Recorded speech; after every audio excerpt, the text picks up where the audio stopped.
Bien, ahora vamos a desarrollar los cuidados que debemos tener antes del hormigonado.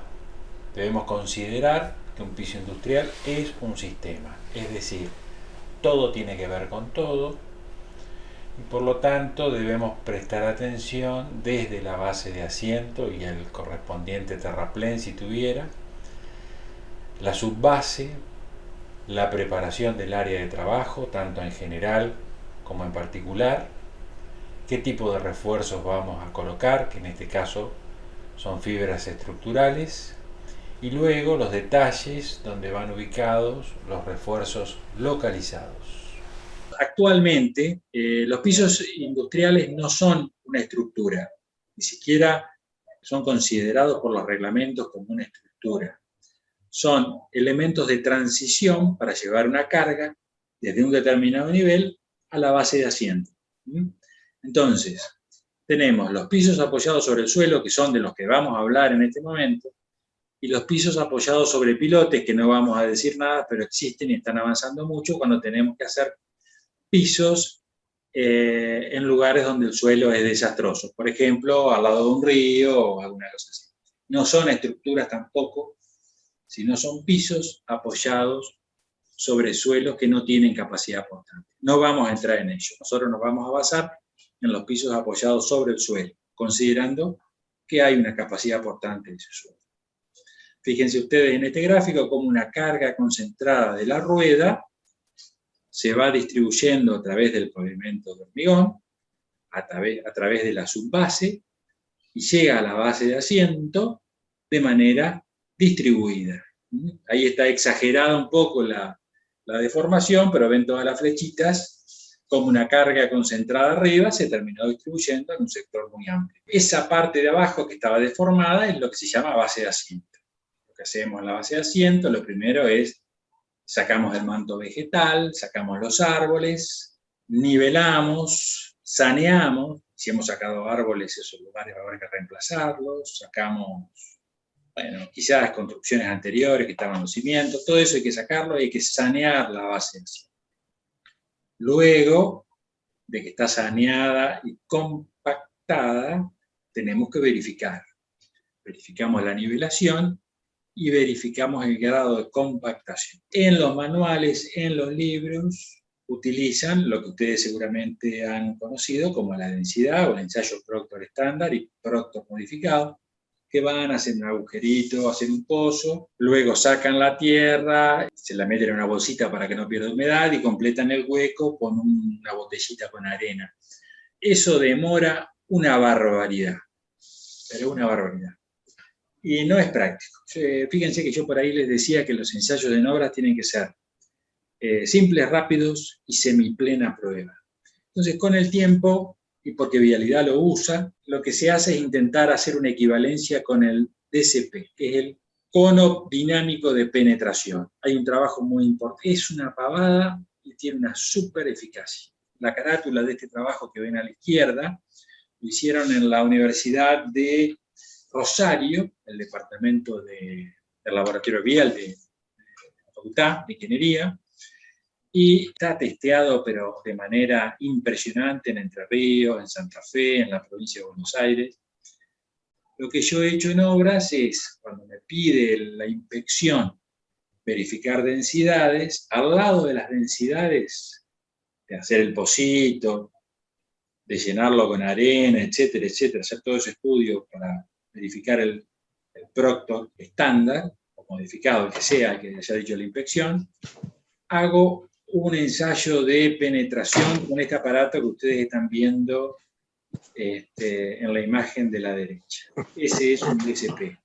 Ese DCP lo hace un tornero en este trabajo, que si ustedes quieren lo precisan, yo se los puedo enviar por mail en algún otro momento, en el cual especifica cómo hacer el ensayo, cómo diseñar ese aparatito. Es una pavada y cuando hacemos 3 ensayos de densidades Proctor estándar, podemos hacer 25 de estos ensayos. O sea que cumple la condición de ser simple, de ser rápido y de estar dándonos una semiplena prueba. Fíjense acá, en esta imagen, que después vamos a ver qué pasó con esa obra.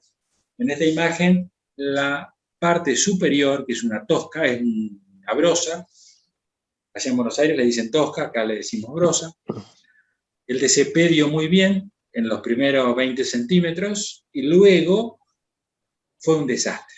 ¿Qué iba a pasar? Como todo es un sistema, pusimos en conocimiento a las personas que correspondían y vamos a ver después cómo terminaron las canchas debido a que se dio la base de asiento. Usen el DCP, no se van a arrepentir. Acá está, mirá. Fíjense ustedes que acá la subbase estaba perfectamente bien compactada.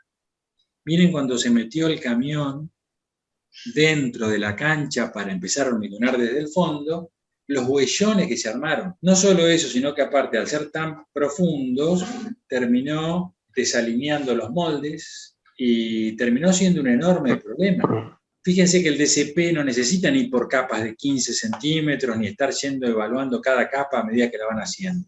Ustedes pueden evaluar 1 metro de profundidad sin ningún tipo de problema. Desde arriba verifican lo que pasa hasta 1 metro de profundidad. En este caso, el DCP nos indicó que la base de asiento estaba repleta de agua.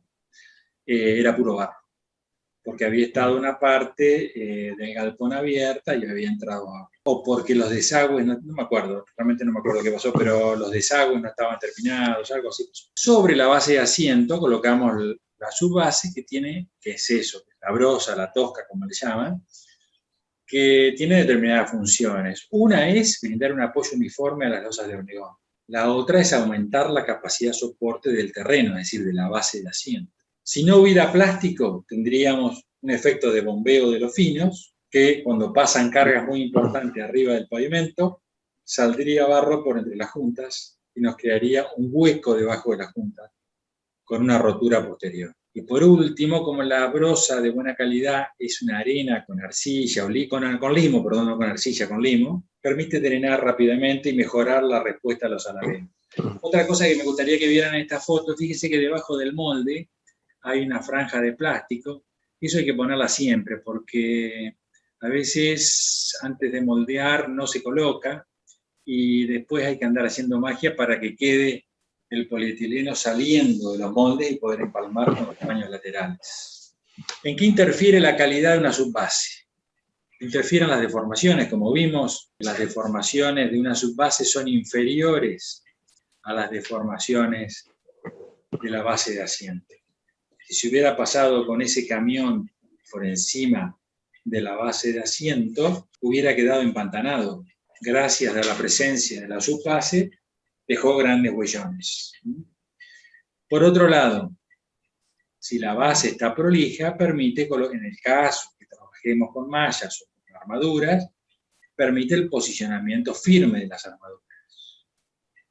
Después, si la base es de muy buena calidad, va a reducir el espesor de hormigón, o a igual espesor de hormigón, va a permitir colocar menor cantidad de fibras. Por otro lado, una subbase perfectamente, o sea, dentro de los parámetros admisibles, permite el desplazamiento horizontal de las placas, que se modifican porque se van achicando o porque el hormigón se va densificando con los años, o porque hay variaciones de temperatura, las losas se mueven. Si la subbase tuviera pozos o cuestiones por el ejemplo, se trabaría el hormigón y no podría desplazarse correctamente. Aquí vemos ese mismo trabajo, un poquito después, cómo se ve lo liso y compactado que está esa es un galpón de unos 4.000 metros cuadrados.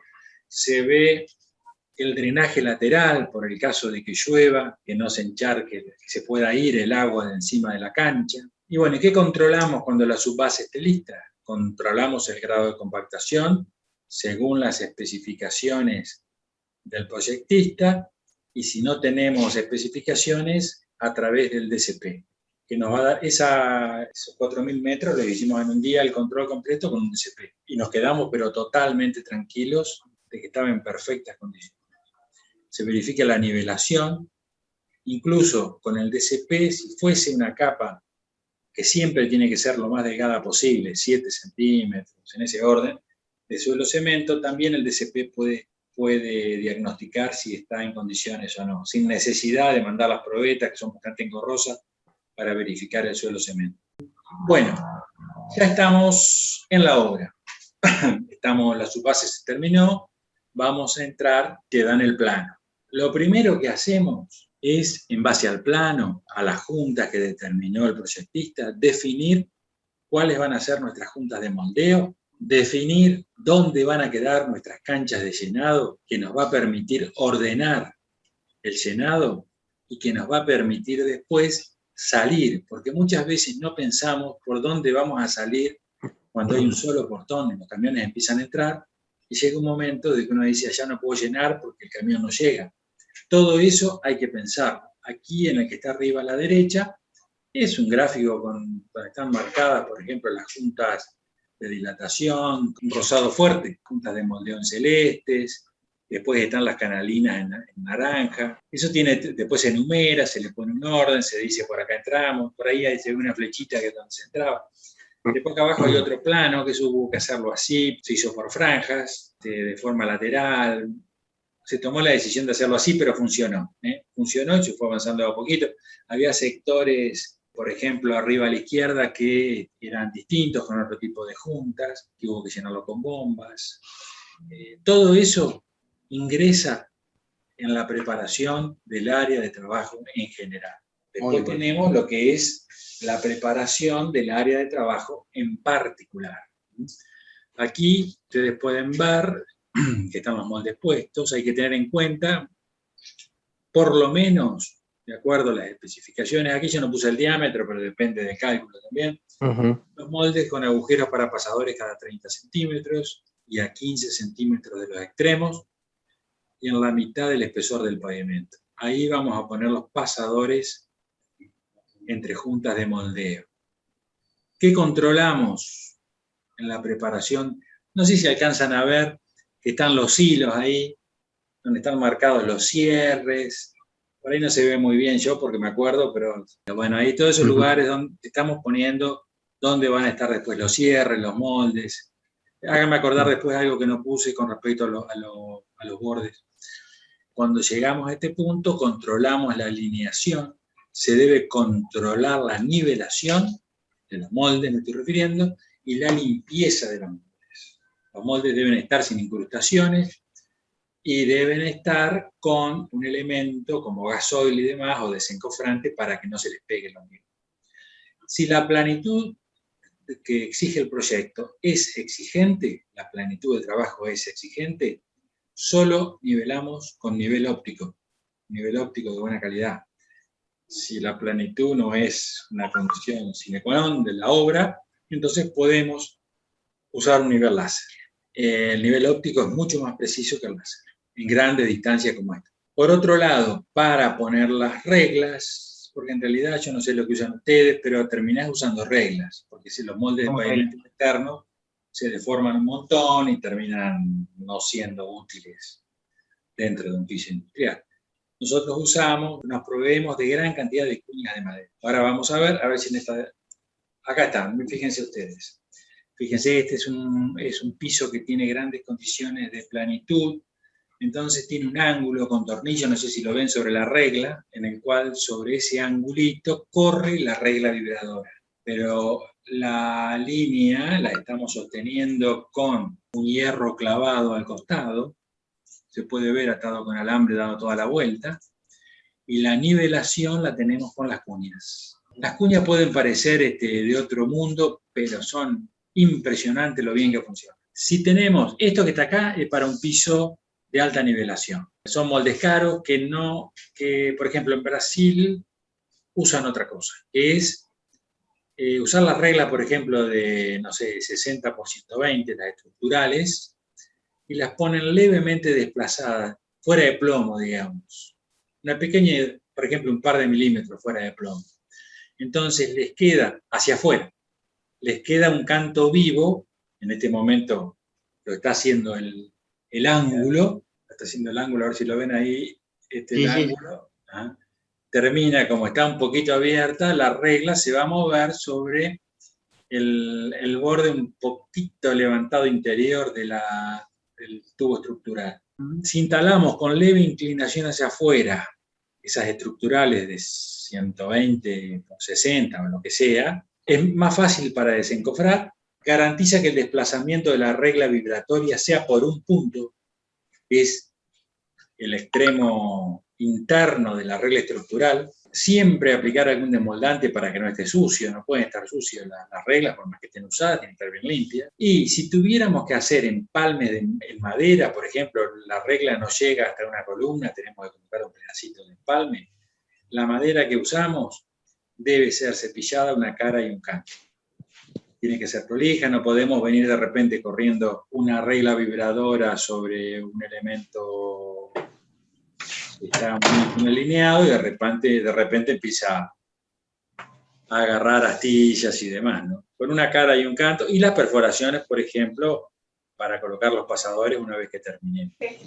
Una vez que colocamos los moldes y colocamos el plástico, esos 50 centímetros o 60 debajo de los moldes, para poder empalmar con los paños laterales, eso lo hacemos, ese tramo de plástico lo colocamos antes de colocar los moldes. Una vez que colocamos los moldes, colocamos un film de polietileno. Con ese film, nosotros pretendemos reducir la fricción entre el hormigón y la subbase al mínimo posible. En algunos lugares se coloca doble para que menos fricción haya todo, pero con colocar una lámina es suficiente. Por otro lado, evita la contaminación del hormigón durante el llenado. Cuando estamos llenando, vamos pisando la brosa, vamos parando, termina el hormigón lleno de barro y hemos luchado, por ejemplo, para no meterle tierra al hormigón y resulta que se lo pusimos durante el llenado. Después, la subbase normalmente es una arena limosa, la tosca o la brosa es eso, y es a absorber por capilaridad parte del agua del hormigón.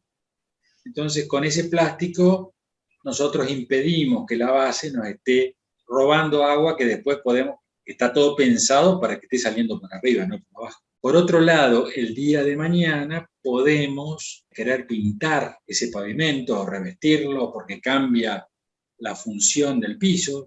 Se va, por ejemplo, en una zona, un depósito, y decide ser una zona de producción, y como es una industria alimenticia hay que poner un revestimiento polimérico.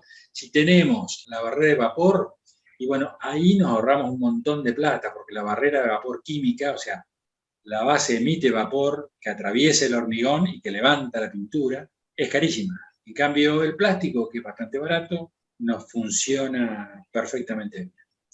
El problema que tiene colocar un plástico, porque siempre que hacemos una bien hay algo que afectamos, es que puede producir alabeos. Se producen por diferencias de temperatura entre la parte de arriba del pavimento y la parte de abajo, o por diferencias de humedad entre la parte de arriba del pavimento y la parte de abajo. Si nosotros tenemos un plástico, podemos estar casi seguros que en la parte de abajo del pavimento va a haber 100% de humedad. Y en la parte de arriba vamos a tener 0%, la humedad ambiente, que sea un 30%, 40%, mucho menos. Eso va a hacer que las losas se arqueen. Dentro de un piso industrial eso no pasa. Dentro de un pavimento externo no es conveniente hacerlo, porque los alabeos son realmente importantes. Lo vemos en la ruta 14, si ustedes recuerdan, el tramo de Gualeguaychú, que estaba hecho de hormigón, estaban rotas todas las juntas, todos los bordes de las juntas, porque al arquearse las losas hacia arriba, los camiones rompían la junta. Esto era por una cuestión de alabeos, porque se había colocado sobre la base una imprimación asfáltica, entonces siempre había 100% de humedad en la parte inferior. Con respecto a las precauciones a tomar con el film de polietileno, están evitar pliegues. Muchas veces quedan pliegues que terminan siendo como aserrados desde abajo. Nos van a producir una fisura arriba. Respetar las superposiciones mínimas. Normalmente son 30 centímetros. Yo considero 30 centímetros. Quizá otro puede decir son 50 o son 20.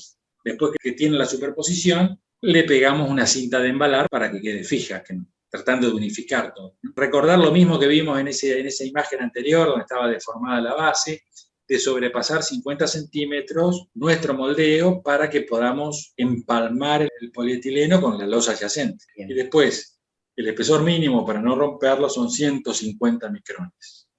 En la imagen que ustedes ven, que se hizo con fibras de vidrio. Se tuvo que colocar una malla abajo porque estábamos al lado de era una antecámara con temperaturas muy próximas a 0 grados y tuvimos que prever una calefacción. Es decir, una vez que se tiró el hormigón, se conectó eso para permitir el fraguado. Por eso los cables, esos amarillos, están atados sobre una malla. Si estás cerca de una cámara, estás por debajo de los 10 grados, tenés que hacer una cosa así, porque si no el hormigón ese nunca va a lograr ganar la resistencia que precisa. Bueno, acá estoy entrando ya en lo que son las fibras. Las fibras revolucionan la construcción de pavimentos, porque tienen una enorme cantidad de ventajas, pero cuestan un poco más de trabajo en algunas cosas que otras. Tenemos dos funciones fundamentales. Las fibras cortas, que se colocan aproximadamente 600 gramos por metro cúbico, y que vienen en bolsitas hidrosolubles, que son las dos que tenemos acá, estas que están acá abajo, son responsables de controlar o mitigar la fisuración plástica. Es decir, lo que pasa durante las primeras 24 horas del hormigón, donde todavía el hormigón no tiene capacidad de defenderse, no tiene resistencia. Para eso colocamos las fibras cortas, que son la Fibrofiller Glass MF en ferrocement, o la Fibrofiller MF, que son de polipropileno.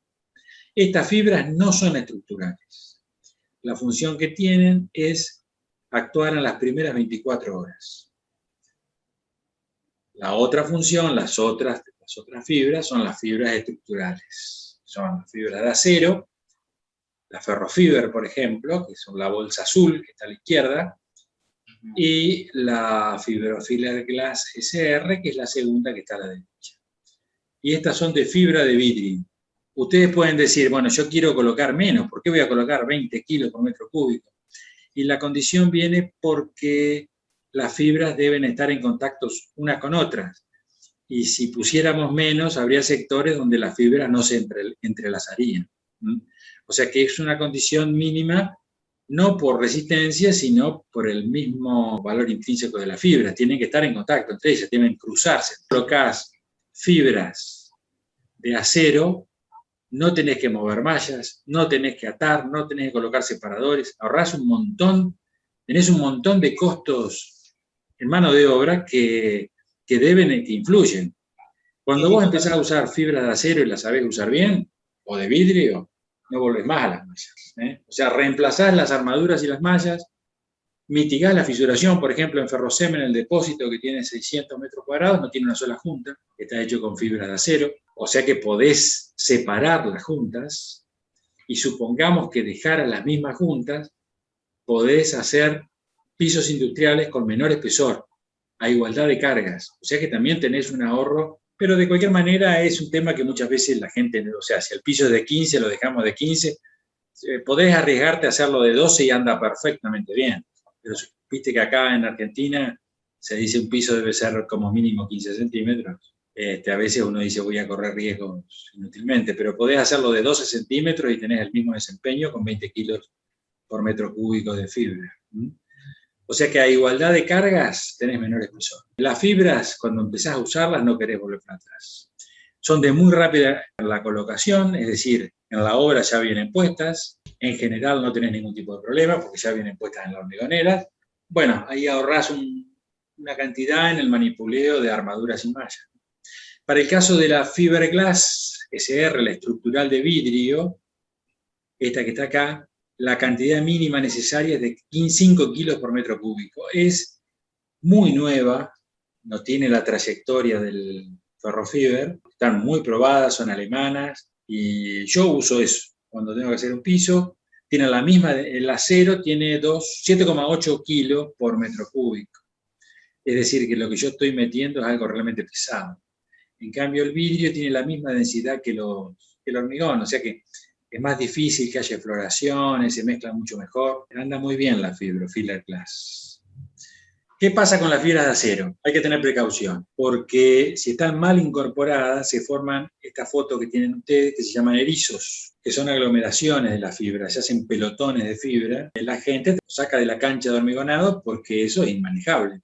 Entonces, ¿qué es lo que pasa? No solo dificulta las tareas de colocación, sino que además saca fibra o sea, la cantidad de fibra por metro cúbico empieza a ser menor, porque empezamos a tirar fibra fuera de la cancha. ¿A dónde conviene incorporarlo? Conviene incorporarlo en la planta hormigonera sobre la cinta transportadora de los agregados.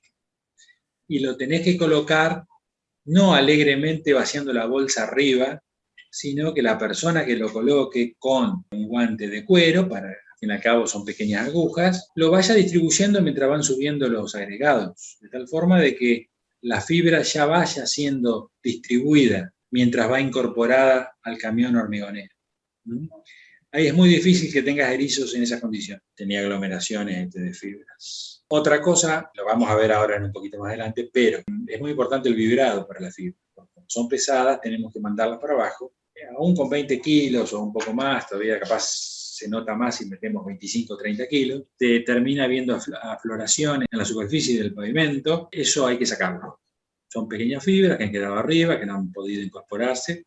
Son mínimas, no es que quedan... No son pelotones, sino son fibras individuales. Entonces el terminador las retira con una tenaza, con lo que sea, y con la llana de yesero raspa un poquito, porque todavía no ha terminado, todavía tiene un poco de pastita arriba, y tapa el agujerito para que no quede el pocito, como hace con cualquier defecto a medida que va avanzando en la finalización del trabajo realizado. Conviene retirarla porque si no, eso es un elemento antiestético. Lo otro también hay que tener cuidado en el aserrado, porque en el aserrado también puede quedar alguna para arriba, pero se corta o se pone. Suele pasar, es un efecto colateral, por así decirlo. No pasa así lo mismo con la fibra de vidrio, ¿eh? Por eso conviene mucho más la fibra de vidrio. Aparte que la fibra de vidrio es más económica. Y acá hay una precaución muy importante. Como esto hay que hacerlo, porque una vez que el hormigón ya está entregado, ya está endurecido, no la vas a sacar a la fibra. Tiene un ganchito ahí que hace que no sea muy difícil que salga. Hay que tener buena iluminación, porque muchas veces se está terminando de noche y no ves. Entonces, los terminadores deben tener muy buena iluminación para poder ver los detallecitos estos.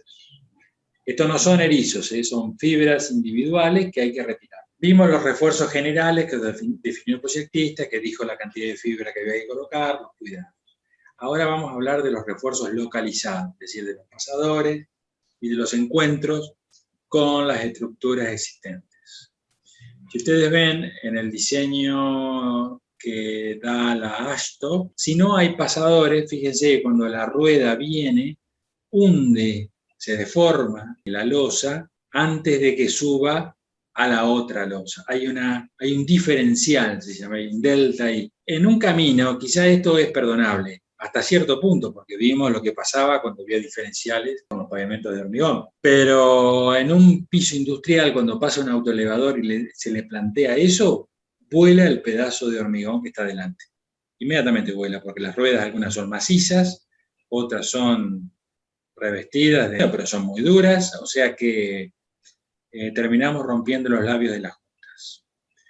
Fíjense que mediante el empleo de los pasadores, en el gráfico de más abajo, lo que hacemos es que cuando la rueda se aproxima, comparte la deformación y pasa hacia el otro lado sin tener ese salto, ese diferencial.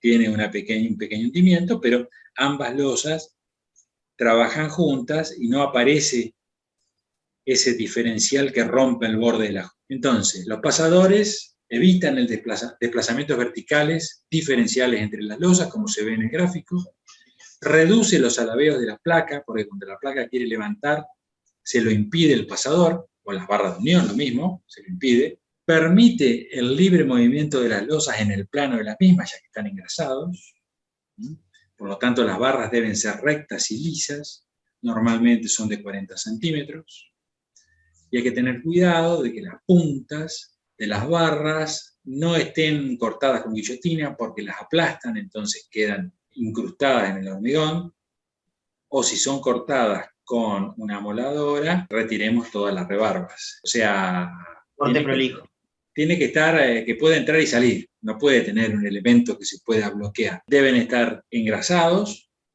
algunos dicen la mitad, a veces conviene engrasarlos completamente, deben estar alineados uno al lado del otro y deben estar nivelados, todos a la misma altura.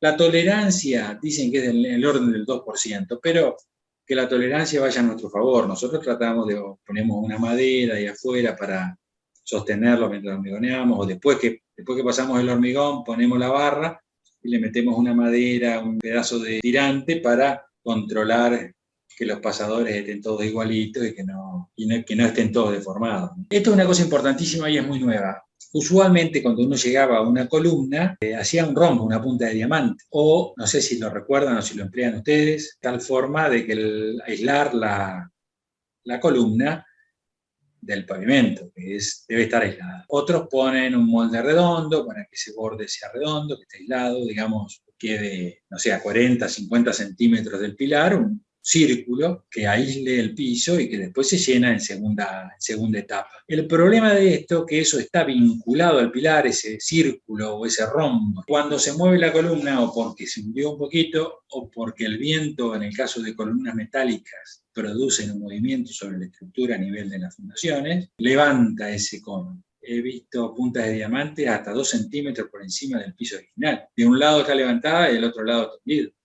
O sea que no es una solución. Ahora lo que se hace es lo siguiente. Primero, como ustedes ven en el dibujo, debe estar perfectamente aislado en todo el espesor, con un isolán bien pegadito, bien prolijo, por lo menos de 15 milímetros, toda la columna. Le damos la vuelta, la pegamos aquí, ¿ven? Esto que está acá. Este es un tipo de isolán de 15 milímetros. No es telgopor, porque el telgopor se mueve y conviene pegarlo. ¿Ves que acá hay pegamento, que se ve la mancha del pegamento? Con algún pegamento de estos que vienen de pegado rápido, le pasás un poquito y lo pegás bien prolijo. Y después, los pasadores, como siempre. Acá están las mallas, pero esto es válido tanto para un piso con mallas como para un piso con fibras.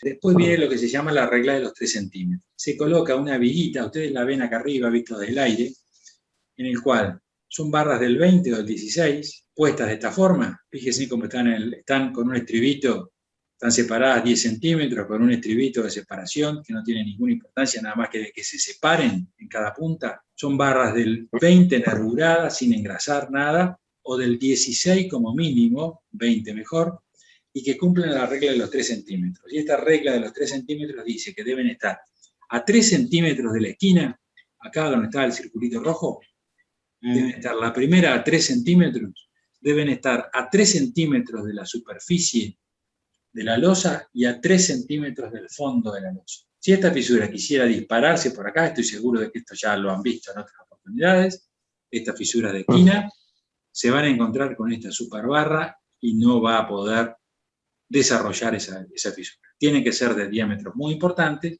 para que la tome un gran esfuerzo sin deformarse, con muy poca deformación. Esta es la regla de los 3 centímetros, es importantísimo. Yo llego a una columna, llego a una base, llego a un lugar donde el piso no puede estar en contacto, coloco un isolán perfectamente pegado y prolijamente, no alegremente, no, tiene que ser muy a conciencia, porque a veces lo ponen en la parte de arriba y abajo no queda, entonces abajo está tocando el hormigón a la columna, y para tener las viguitas, si quiero, qué sé yo, porque en realidad, pero tienen 2 estribos cada uno en cada punta, para posicionarlas y respetando la regla de los 3 centímetros, es decir, 3 centímetros de la esquina de la columna, 3 centímetros del fondo de la losa y 3 centímetros de la superficie de la losa. Tuviera que colocar pasadores, cuando llego a encuentros, debo interrumpir, porque los canastos, fíjense, acá hay unos canastos acá abajo, unas viguitas que me están apoyados en los pasadores, no sé si los alcanzan a ver, ahí está,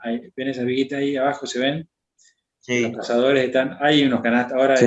acá los hacemos más lindos, pero acá están usando 2 viguitas muy livianitas que están atados a los pasadores.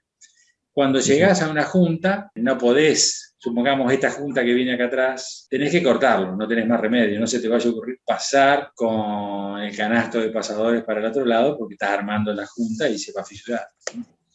O sea que en los encuentros los canastos estos deben interrumpir. Bueno, lo que les comentaban, las columnas deben aislarse cuidadosísimamente. Recuerden, 15 milímetros, un isolán. No se van a arrepentir de eso porque ahí se va a mover. En el corto plazo puede causar una restricción mientras el hormigón va endureciendo, y en el mediano plazo, cuando esa estructura trabaje, va a terminar partiendo el pavimento. Acá tengo una checklist. Esto es para un piso, una lista de chequeo. es para un piso con mallas. Entonces, si uno es demasiado exigente, si uno quiere hacer las cosas realmente con extremo cuidado, lo que tiene esta lista de chequeo es qué controlamos en la subbase, qué controlamos en el encofrado, en las armaduras, en este caso hay mallas, los pasadores, todo ese tipo de cosas, y qué controlamos en el hormigón el día antes del llenado. Entonces, si hay algún problema, lo podemos corregir. Porque muchas veces estamos llenando y ahora van a ver que no podemos perder tiempo cuando empecemos a echar el hormigón porque podemos tener problemas.